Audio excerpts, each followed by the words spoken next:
Grant Shapps wants to do is to change the law to have a shadow casual workforce, downgrade standards, downgrade safety. The idea that you can suddenly magic up, 20, 30,000 casual workers is laughable. But rail operators have also expressed concern about the plan. A source said it was not workable. They added agency staff might be able to open stations and ticket offices, but there was no point if no trains were running. Grant Shapps said more details would follow soon. Negotiations to try head off the strikes are set to take place in the coming days. The competition watchdog is to investigate whether the government's 5p cut in fuel duty is being passed on to drivers. The cost of filling up has reached record levels. Ordering the review, the Business Secretary Kwasi Kwarteng said motorists were rightly frustrated that forecourt prices were still soaring. More details from our political correspondent, Peter Saul. Ministers have long suspected that the 5p per litre fuel duty cut announced by the Chancellor in March is not being reflected at the pump, a charge strongly denied by petrol retailers. But in a letter to the Competition and Markets Authority, the Business Secretary Kwasi Kwarteng questioned why prices vary. Actually getting to where we want to see that civil. Labour had been calling for a review by the CMA, but the Second Chancellor Rachel Reid refused a reduction in fuel duty. We need to make sure that we've got a functioning energy market, but when fuel duty is cut, and indeed when our oil prices come down, that is actually experienced by people. The eye-watering fuel prices are only part of the problem. Rising food and energy bills. The Confederation of British Industry has warned that political problems are far from over.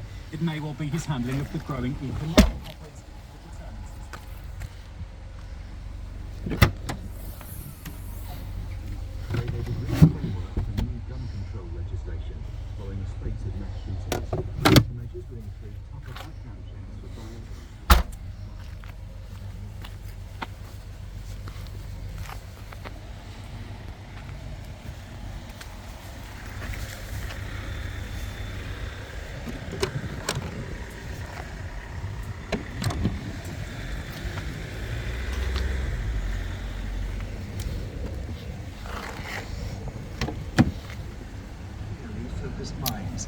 The agreement reached by a bipartisan group of senators is modest compared to what many senior Democrats, President Biden among them, had called for.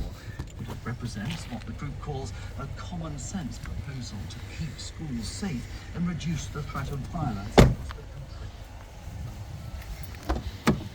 Background checks for gun sales involving purchasers under the age of 21, federal funding for tougher school security measures and mental health services, and the expansion of so-called red flag laws designed to keep weapons out of the hands of people deemed a risk.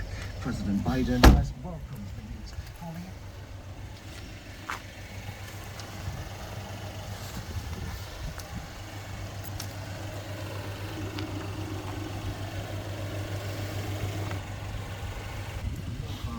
John Campbell reports.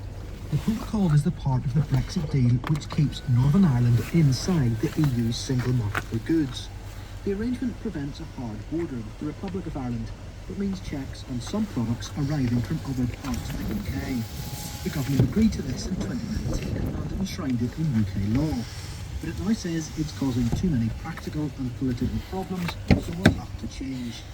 The government first threatened to take unilateral action on the protocol 2 years ago. At that time, Brandon Lewis